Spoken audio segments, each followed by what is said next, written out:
o Centro de Formação Jurídica e Judiciária, em parceria com a Reformar, organizou este evento em homenagem à doutora Maria Alice Mabota, advogada e ativista dos direitos humanos, com o objetivo de discutir com profundidade as implicações do Acórdão 14/CC/2023 e promover uma análise cautelosa do seu impacto e relevância no cenário jurídico nacional. Em 2022, a Reformar iniciou um esforço substancial ao redigir um requerimento solicitando a revogação do número 2 do artigo 8 do Código de Execução das Penas, que representa a legislação mais recente sobre o tratamento das pessoas privadas de liberdade, que veio substituir o Decreto-Lei 26643 de 27 de maio de 1936 do tempo colonial. Foi criado e elaborado na base das famosas regras de Mandela, o documento internacional mais importante que regula o tratamento mínimo que as pessoas privadas de liberdade devem receber enquanto encarceradas. O artigo 8, número 1 do Código de Execução das Penas, intitulado Princípios de Não Discriminação, afirma, por certo, que a execução é imparcial e não pode privilegiar, beneficiar, prejudicar, privar de qualquer direito ou isentar de qualquer nenhum recluso, nomeadamente em razão do sexo, raça, língua, território de origem, nacionalidade, origem étnica, religião, convicções política ou ideológica, instrução, situação econômica e condição social. O princípio de não discriminação está intimamente ligado ao princípio da igualdade, que encontra-se consagrado em vários instrumentos internacionais, como nos artigos 1 e 2 da Declaração Universal dos Direitos Humanos, no artigo 10 do Pacto Internacional dos Direitos Civis e Políticos. Além dos instrumentos internacionais, o artigo 35 da Constituição da República de Moçambique prevê o princípio de não discriminação.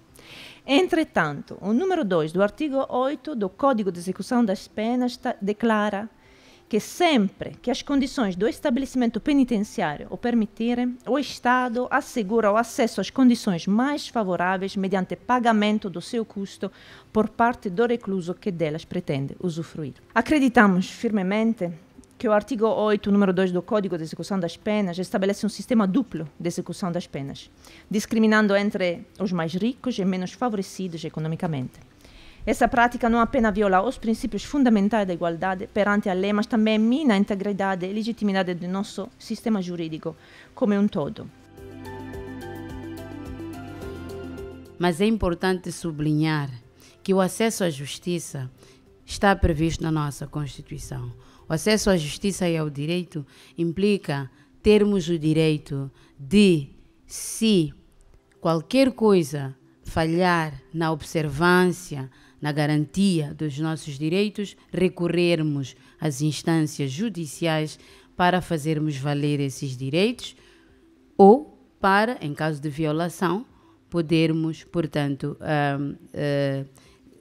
dar os respectivos remédios e também garantir a cura, digamos assim, da violação desses direitos. Portanto, o acordo é o número 14 do Conselho Constitucional /2023. O objeto da petição era pedido de declaração de inconstitucionalidade do número 2 do artigo 8º do Código de Execução de Penas, ou CEP, que dispõe o seguinte, e vale a pena recordar o número 2.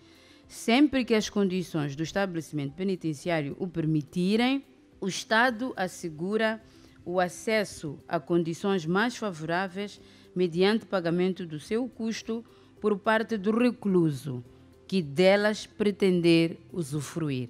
Esta é a norma do número 2 do artigo 8º sobre a epígrafe princípio da não discriminação. Se nós olhamos numa perspectiva de que a prisão ou o recluso, quando se encontra num estabelecimento penitenciário, o único direito que lhe é retirado é a liberdade. Então poderíamos também dar uma hipótese de que os únicos direitos que são afetados pela privação da liberdade é o direito à liberdade. Então os outros direitos gozam como se fosse um cidadão livre. Para aqueles que adquirem alimentação à sua custa, também pagam o remédio. E aqueles que depende da alimentação fornecida pelo o Estado custeia também o remédio.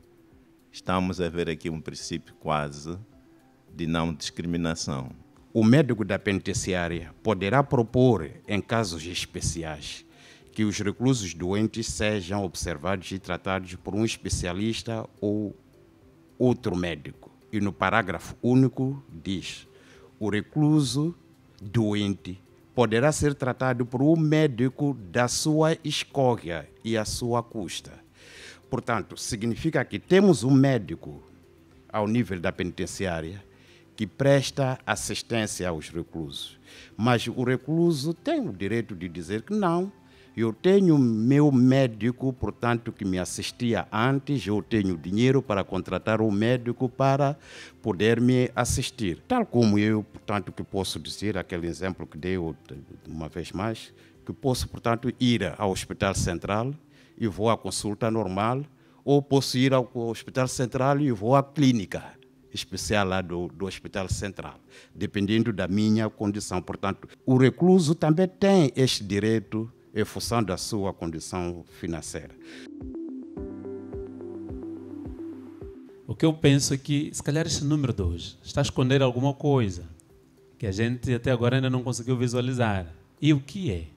O setor devia dizer, porque esta questão da medicação, da indumentária, está coberto. O que é que está a esconder este número 2? E sem a regulamentação, por que é que está em vigor? Vamos lá imaginar agora. Um determinado recluso está lá e acha, por exemplo, que precisa de colocar um aparelho de ar-condicionado, trazer o seu televisor, sei lá, HD, instalar ali DSTV para poder ver Champions e tudo mais, ter Netflix e usar esta norma. Qual será a resposta dada a esse recluso? Vai ser muito complicado dizer que não. E ele vai dizer, eu posso pagar por isso. Até nem preciso comprar porque nem dinheiro tenho. É para trazer o que eu já tenho em casa. Coloco aqui.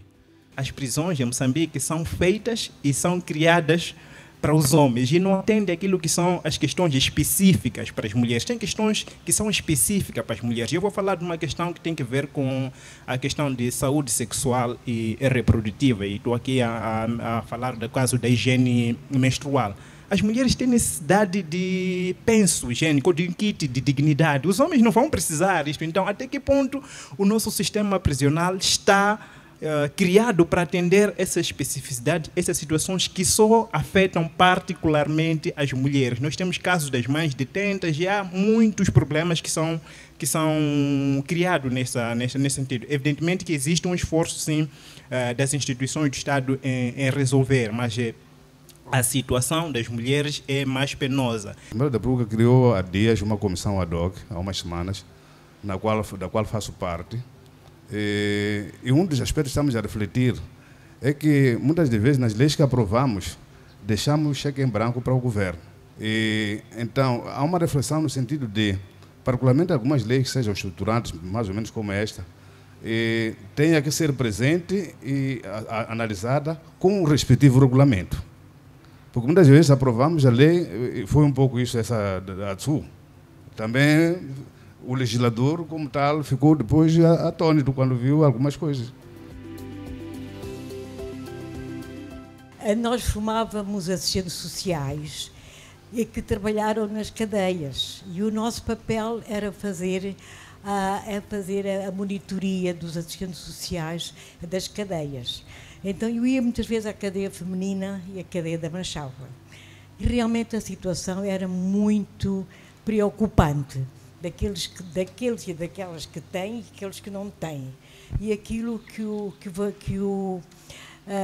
coisa falou do Observatório das Mulheres é verdade.